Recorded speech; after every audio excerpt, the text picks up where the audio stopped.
right. Happy Saturday, everyone. I hope everybody's excited about seed saving. Who all is excited about seed saving? You should be, because this is the future. Like, we should be saving seeds if we want sustainability in our community, growing our own food. We need to start saving seeds. There are some reports of seed extension, like they are not as available as they used to be. So about 93% of the agriculture seed industry is like, the seeds are not there. We're looking at the seed banks for the USDA, and so we need to start seed saving so we can make sure we have food. Yeah. So anybody have experience with seed saving? A little bit. Okay, we got a couple of experts.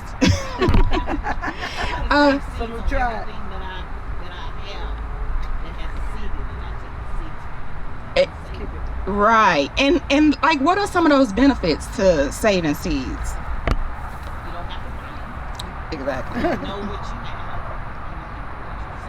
have. So like cost, I talked about like biodiversity. So just having different species of seeds that's out there just helps our ecosystem. It cuts down on like having the same type of species, because for instance, monocropping, some of the bigger farm industries, they are into monoculture or monocropping. They grow the same crop year after year, so it's depleting the soil, and then that's increasing the pest. Like, they're stronger. They're stronger, so then they have to end up using like chemicals to try to combat the infestations. And so like, different species, different varieties, if we're growing them and saving those seeds, is very important. I didn't even introduce myself. So I'm Genice Harris. I am a health and wellness advocate and educator. So I'm a nurse professionally. I'm also a farmer, and I'm a program manager for the intergenerational gardening Soul to Soul. So some of the youth and seniors and team leads from that gardening program is here, and if y'all have questions about it, they're here to they'll be able to answer some of those questions. So I'm very passionate about health and wellness and growing food. I feel like food is not medicine, but we can use food as medicine to prevent or decrease the effects of certain chronic conditions, along with other things, right? Exercise, managing stress. But food is a major thing. And I do understand that although some foods may not taste as well, you got to learn how to prepare them, right? Yeah. So the Happy Kitchen has different courses. They have the Cooking After Cancer, they have the Happy Kitchen, they have one for the Hispanic population, and then they have the What's the Soul in Our Food as well. And it all teaches you how to cook your food in a more healthy way. So all those things has to do with health and wellness, and if you have any questions about it, I'm here for it. So seed saving. So why do we save seeds? To preserve plants that adapt to our local conditions. So sometimes we'll buy plants that at our Home Depot, Lowe's, or the big box stores, right? Sometimes even the nurseries. And then we wonder why they don't do well. Well, they're not necessarily adapted to our climate. And climate could be Central Texas, but climate could also be your backyard, because your microclimate in your backyard could be different than your neighbors across the street or down the street. Even though y'all live in the same growing zone, the same city, your microclimate could be different based on like what's around it, like buildings, the way it's blocking the sun, way it's blocking airflow. So that's another reason why the seeds safe, because you're pretty much breeding these seeds to grow well in your backyard. It reduces costs.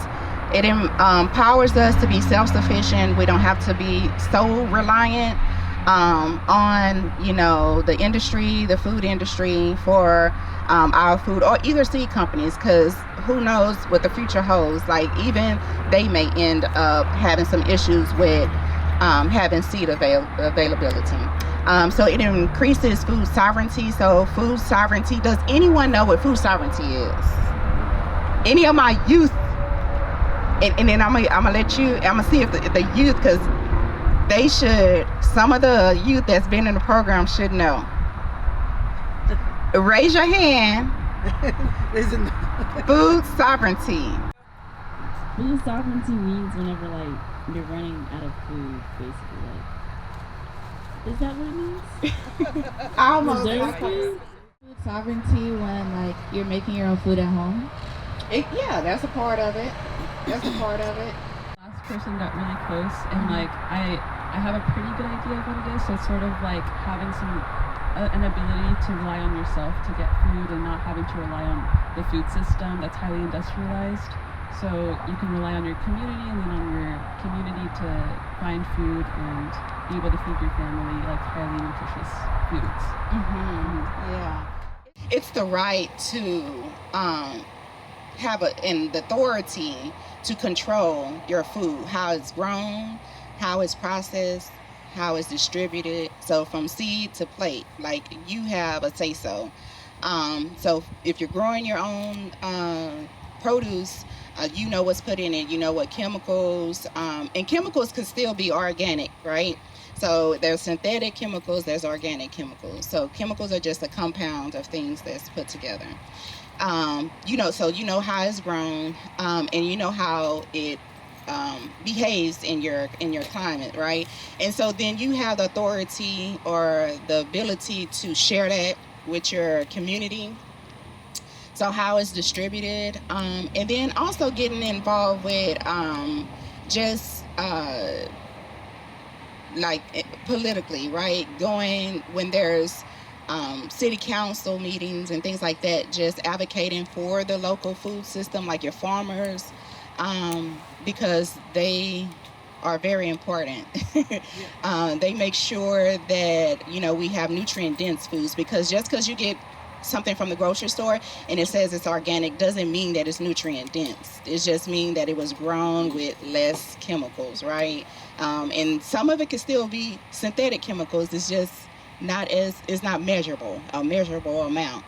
So nutrient dense foods is very important. So food sovereignty, you're able to manage it, control how it's grown, distributed, is food sovereignty. And then I talked about it before. It keeps the cultural and heirloom varieties alive. So when you're seed saving, you want to choose those varieties that are heirloom. And heirloom is that it is true to that parent, right? So when you grow that seed, it's going to taste the same, it'll look the same as it did when you ate that fruit, right? A hybrid is where different varieties are put together or breeded together, where they create this desirable effect, right? So it may be disease resistance, it may be a certain flavor, it may be a certain look that we're looking for. Yeah, so hybrids are they take characteristics of certain plants and kind of breed them, pollinate them, so they can have like the look, the taste that you want. And so you want heirloom, and heirloom again is true to seed, and it's been tested that it is true at least 10 years or more. And open pollinated. Now most seeds are open pollinated, which means that they're pollinated through wind or insect pollinators. And so most of the seeds are open pollinated, but not, and all heirloom seeds are open pollinated, but not all open pollinated seeds are heirloom, if that makes sense. So you can have an open pollinated hybrid, and you can save seeds from hybrid. It's just that it may not be true to what you tasted and what you grew before. It's still food. It still could be nutrient dense. It's just that if you're looking for specific characteristics, that may not be there, okay? I hope I didn't confuse you. Just a little bit. Well, afterwards, let me know. I can explain it a little bit better. So some of the crops that's good for Central Texas, that's good for seed saving is okra. We have black eyed peas, cowpeas. We got the collard greens. We have amaranth, tomatoes, peppers, cilantro, basil, and of course watermelon. And today we're gonna look at some of those seeds as well. So I'll actually pass around some of the okra seeds, and where your little packet that you have, you can actually put some of the okra seeds in there. And I would say you probably only need about maybe 5 seeds. And if we need more, we can harvest more later on. So here we go. You want them to just open them Yeah, up? they can. You can just open those up and carefully, because it'll probably pop everywhere, and you can put some in your little packet. So in your how do you store the seeds?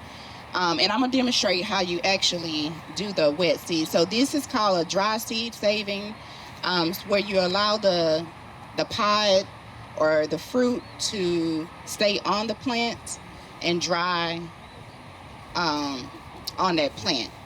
And then some of the wet seed saving is going to be like tomatoes, cucumbers, the ones that have the gelatinous coating around the seed, and I'll demonstrate how you do that. So okra, anybody ever saved okra seeds? I got a ton at my house. Right You got a now. ton? A lot. You should have brought them. I should have. I'll bring them on the 25th And how do you store your seeds? in like a little. Yes. So some of the tools that you need when you're seed saving is some envelope, some type of envelope that you can seal, that's airtight, and you want to store it in a cool, dry area. Some seeds may need to be cool, like stored in a refrigerator, and that's because it requires like the overwintering, so the refrigerator will mimic like a winter has come. That way when you plant it in the spring, it'll be ready to go. So if you are saving seeds, just kind of do your research to see if it's one of those seeds that need to be refrigerated. The ones we have today are not those, okay? Some other materials that you'll need when you're seed saving, like the ones that I talked about, the tomatoes, you'll need a knife and maybe a cutting board. You'll need like either a mesh or a strainer, and again I'll demonstrate it. And if you have a lot of them, you may want to use a bucket or a bowl. You can also use like some cheesecloth, because what you're doing is separating like most of the pulp from the seed. So that'll be the main thing. Some paper bags. The paper bags are good for especially like something like lettuce seeds. And I'll pass this around. This is some lettuce that I grew in my garden. And a lot of it you'll see is the dried flour and some of the shaft. The shaft is like the brown, the coating around it. But if you look at the bottom, it's very little. It'll be like a oblong shaped seed. They're very small. So that's why you would want to put it in a paper bag. And then you can actually like hit it against something called threshing to knock the seed out of it. And so paper bags are good. And also I have like amaranth here. And so amaranth is another one that has very, very little seeds. So paper bags are good when you have very small seeds. I'll pass this around, and you can take some of the amaranth. I want to warn you that amaranth can grow like a weed. So if you put it somewhere and it drops its seed, you'll have lots of them. So if you don't want them, you want to harvest it before it goes to seed. But amaranth is real good because you can, the leaves are edible. You can use it as a green, cook it like spinach. You can let it flour. This is a dried flour, but you can use it as a cut flour when it goes to flour. And then you can use the seeds as a grain. So you can crush it, mill it like a flour, or you could use the grain as like kind of like a porridge, like if you were doing like grits or something like that. It's a little more earthy tasting than grits, but very high in protein, so very good for you. And that's amaranth. We do have amaranth that grows wild here, and they call it pigweed. And I'm not sure if there's a difference in the taste or not, but I have not tasted the pigweed. I have tasted amaranth, the leaves, and also the grain. And then peas. These are some purple whole peas. That's the lettuce. These are the purple whole peas, cow peas. These grow well here in the summer time. Yeah, you can pass it around. And so when you are collecting seeds, you don't want to gather the fruit or harvest the pod or anything when it's at a market. What I want to say, the appearance is where you would sit in the store, right? Where you're ready to cook it and eat it. You don't want to harvest that. You want to wait till it's looking a little raggedy, where it's dried out, it's old, it's hard, it's crunchy. That's when you want to harvest it. Okay. Why is that? And that's because the seed is more mature. More mature. If you harvest it at an immature stage, then the seed may not germinate. Oh, okay. Does anyone know how to test a seed to see if it's viable or not? Paper towel, wet it. Paper towel, wet it, and put it in like a Ziploc bag. So it could be, it depends on the particular plant. It may be a couple of days, it could be a week, and some seeds may take a couple of weeks, right? So you'll just have to make sure you check it and make sure it doesn't dry out. Yes? Seed floats, then it's good. Yes. So, no, it's actually opposite, but that is a good test. So if it floats, it's not viable, but if it sinks, it is, right? Yeah. So you put it in a glass of water, and then, put your seeds in there. Or you can already have the seeds, just add some water to it, and if it floats to the top, then, it's not, you can discard those and keep the ones that's at the bottom. We talked about the open pollinated. You want to choose like a plant that's healthy looking, that's free of disease. So like if it has like fungus, a lot of fungus, mildew on the plants, or infested with a lot of insects, you may not want to use that plant to save your seeds, because that plant could be stressed out, and you don't want to carry those genes on to the next generation of your seeds, right? That's good. Another thing is the plants are in the same family, right? So if we're looking at the collards, any of the greens, the collards, the turnips, the mustards, all those, that is the same family. They all come from the mustard family. And if you want to save collards and mustards and turnips, they could cross-pollinate, right? And so if you have the plant, you've chosen the plant that you want to save, you can put like, I did not bring it, but it's an organza bag, right? And you could put that over that particular, where the seeds are, and allow it to keep it from being pollinated from the pollinators from going to the other plants, if that makes sense. So you isolate them by putting the bag on it, or you can store, you plant them in a different area. So some plants will require it be like maybe, 5 to 10 feet, and then some of them are miles away. So the Seed Savers Exchange has a good infographic that tells you like how far to isolate your different plants if you're saving the seeds. So we talked about some of the tools. You also want to make sure you label it. So you want to have your pencil, pen ready, because you want, and I'm not good at that part, but you want to label in the variety too. That way you know which variety, especially if you're growing different varieties, so you know which variety which variety performed the best, right? And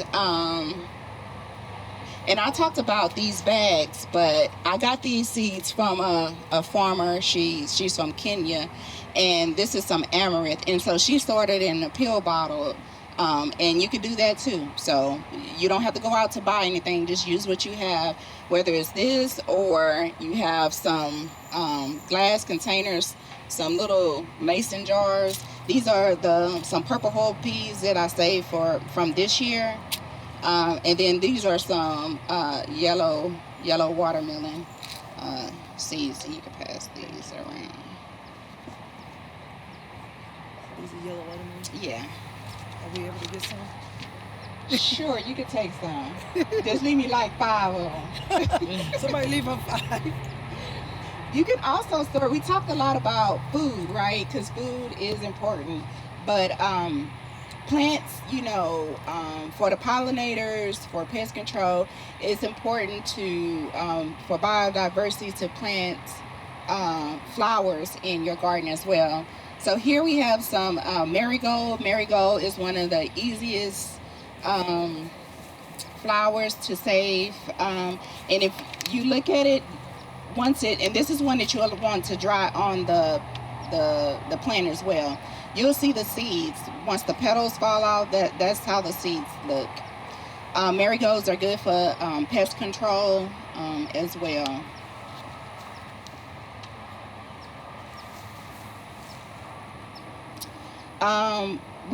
So tomatoes and peppers, you would kind of want those to be past the market appearance as well. You want it to be pretty mature, so like almost where you don't like where a tomato is like gritty or like mealy like. That's the point in which you want to actually harvest your tomato to save that seed. So let me show you an example of how we would do the tomato. So I have my, I don't know if you guys I don't know if y'all can see it. But you would cut the tomato, and you'll have like a lot of juice and gelatin and pulp in there. And then you would want to put it in a bowl. I don't have a bowl, so we're gonna use a strainer. And so you would want to like squeeze it out. It gets real messy. Squeeze it all out.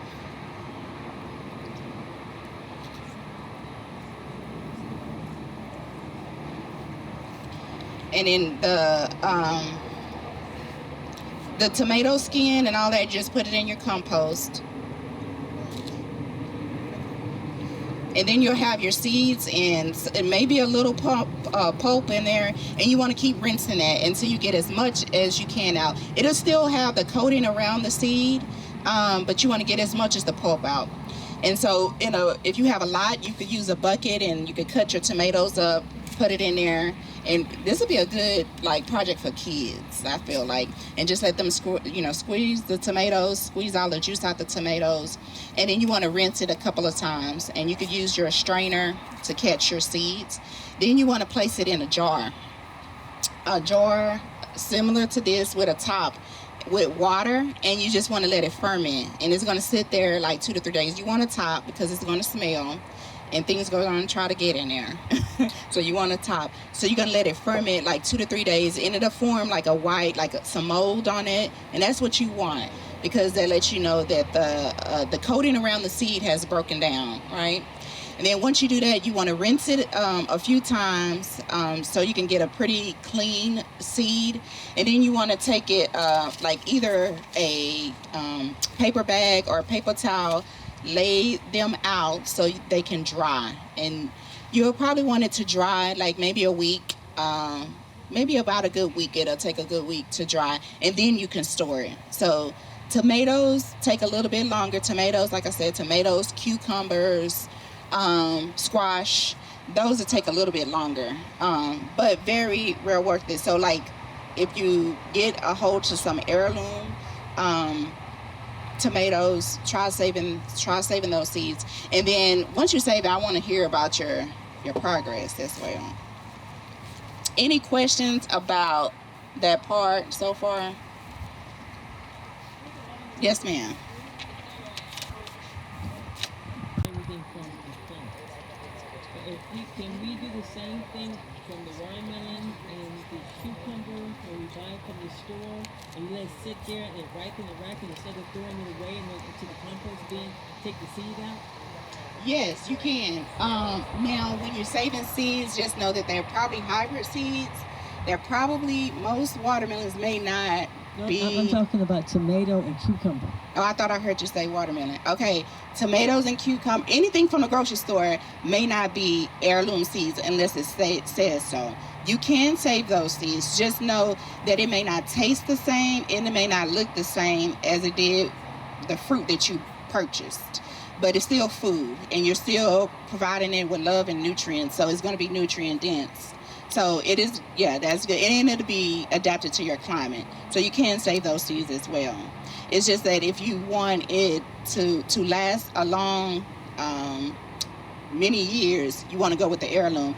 An example of that is I had a butternut squash, and it was organic, but it was hybrid, right? So I got a lot of fruit out of it, but some of the flowers that should have been the female flower that should have had the fruit on there, they didn't have it. Some of the males, they didn't have the middle part, the stamen, where you I hand pollinate the squash. So I take the male part of the plant and then I put it in the female part so the fruit can pollinate. Because even though I have pollinated, sometimes it just doesn't work as well.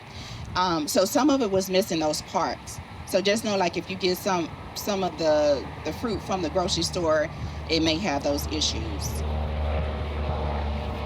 Any other questions?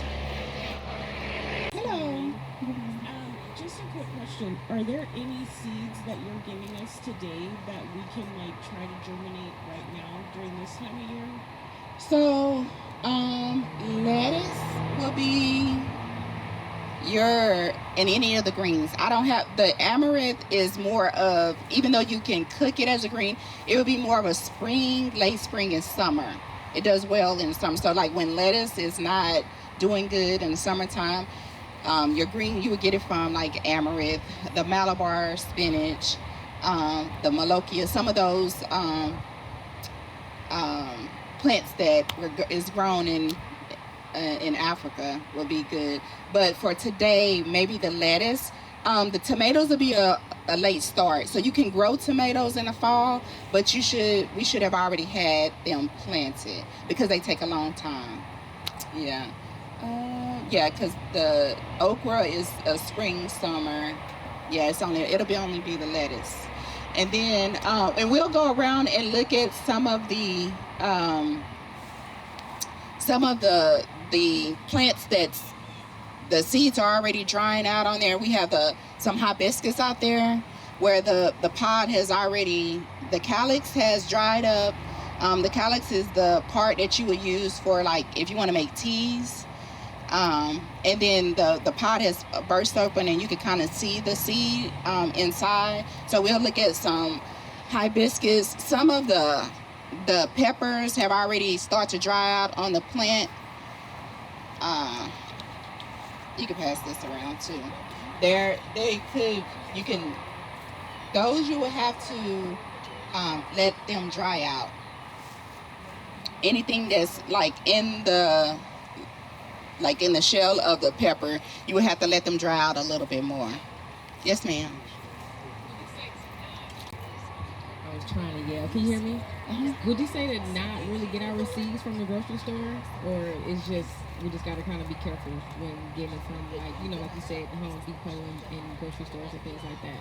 Oh no, get your seeds where you can get them. Yeah. Okay. Yeah. I would say typically I go for organic seeds, but I would say get what you can afford, get what is available to you, and then once you start saving the seed, again, it is adapted to how you the practices how you take care of it and grow it. If you could, and some of the stores do have heirloom seeds. You just have to read the packet. Even the Dollar Tree, sometimes it'll say they'll have heirloom on there too. So just try to go for those varieties because they, again, have been tested and can last for many, many years. And those are the ones that you want to go for. Yes. Will we be doing seed saving for the seniors? I don't know if it's possible. I don't know if we'll get to that point in the season where the plant has flowered and produced the seed. Because usually the program will end like mid December, and for fall crops, usually it would take a warmer weather, the warmer season, to trigger that plant to start saying, this is the end of my season, I need to start making babies and setting these seeds. So maybe in the spring we can, if they still have things in the ground or in their garden, we can start saving those seeds. Any other questions? Are y'all ready to start saving seeds? Yes. Okay, so I've done the finish with the presentation part, but we can go to the garden. Okay. Right here. Oh, here. What's going on when a tomato is growing like that? It could be different things. It could be the way it's pollinated, so it could not have been fully pollinated. It actually, just so you know, like most fruits and vegetables is edible regardless how they look. Yeah. Oh, yeah. And so the grocery store tricks us to think that everything's supposed to look perfect, and it's not supposed to be perfect. So it could be like the way it was pollinated, or if it was leaning against a cage or a fence, it could deform it, but perfectly edible. There is a company called Imperfect Fruit or Imperfect Vegetables because they sell them because they just. Yes, that's correct. Yeah. So still have nutrition in it, even though it doesn't look pretty. As long as it doesn't smell rotten and it doesn't have bugs coming out of it, it's fine. It's fine. Any other questions before we go out to the garden? Okay. Plant. So, like this variety actually, this is the color of it, right? Or does it get red? Yeah. Okay. So this would be a good one to harvest, or the one that I cut. It was a little bit bigger. Mm-hmm. But like any of the green ones, they would not be good because they are like too immature. So those seeds would not be good to try to save those. Wait till they're red. Yeah. How about yellow? Yeah. It could be yellow because like We some of have the some kids. the yellow gold. Yes, ma'am.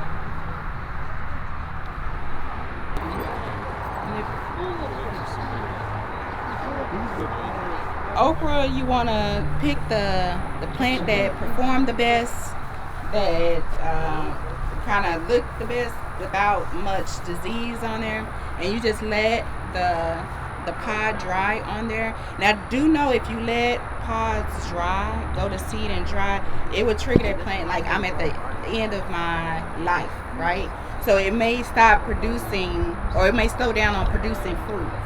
So if you want to just, keep one for saving seeds, and then the other ones allow them so you can continue to harvest them or harvest from them. And on here you can actually see that this particular pod has started to open, and then the seeds are dark color, like a black color. And it could be, depending on the variety, they may be a little bit lighter. But another way for okra is to shake it. Once you pick it off the plant, you shake it and it'll sound like a rattle. You'll know that it's dry and it's ready to go.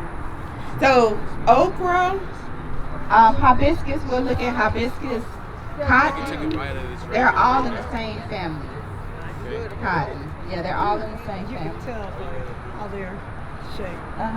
And the flower Because I as had well. hibiscus, 3 different, they had pretty blooms, but the hard winter killed it. Back in Was it a 21. hibiscus like It was a a plant, or was it the one that the roselia? I wonder, it grew, I thought it was a little bush, and ended up being a big tree. So let's go look at it.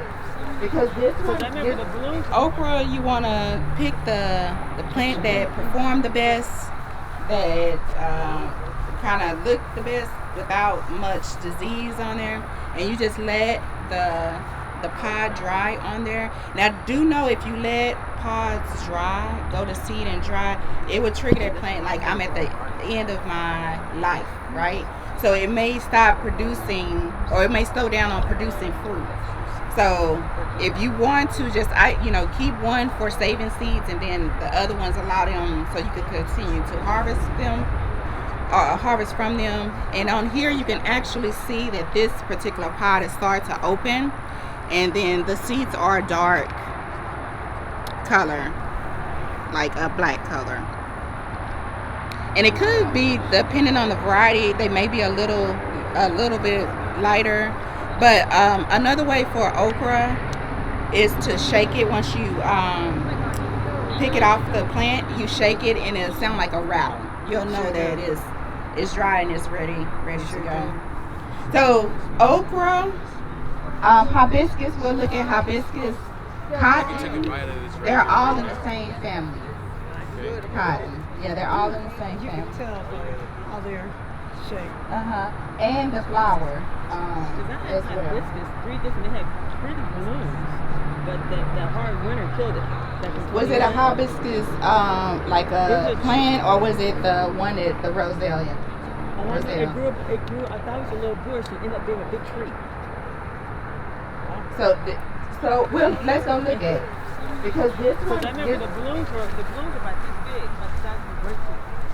so that is a different variety, and that's mostly for like kind of like house plants. Okay. Pollinators may like them.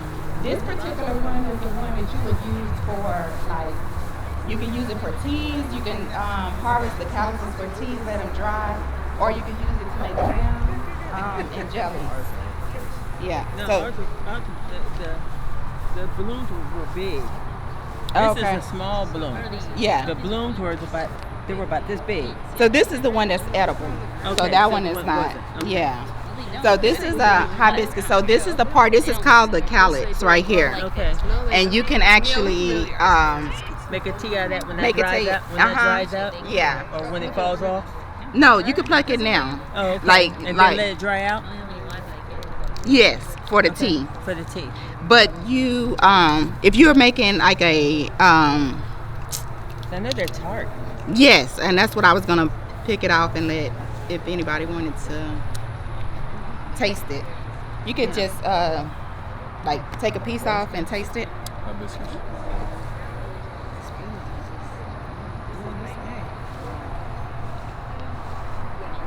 You might want to taste it. Now Hibiscus is tart. How do you eat it though? what is that?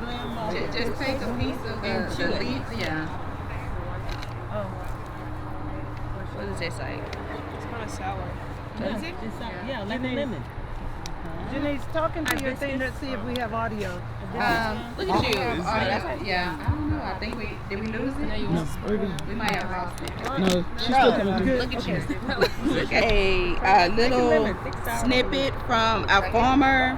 He's an older gentleman, and he talked about the pollen that's in like the okra and the hibiscus, that family, that you could use that pollen to put on raisins. And what it do is it'll draw it and kind of heal that rosin, like draw it to a head pretty much. I have not tried it, but he said that works. From the hibiscus bloom. Yeah, from the bloom. From the bloom. Yeah, Take the off pollen of it. in Okay. there. Mm-hmm. That sounds like my ruby. I have no idea. Well, there's a little one. What seed is that? I don't know what the seed looks like. Yeah. The leaves of the hibiscus is edible too. You can cook these as a green too. Okra leaves, squash leaves. I have tried the squash leaves. I don't like the texture of it. It's still kind of. I guess you have to cook it a little bit longer. But all of these you can cook these as green leaves.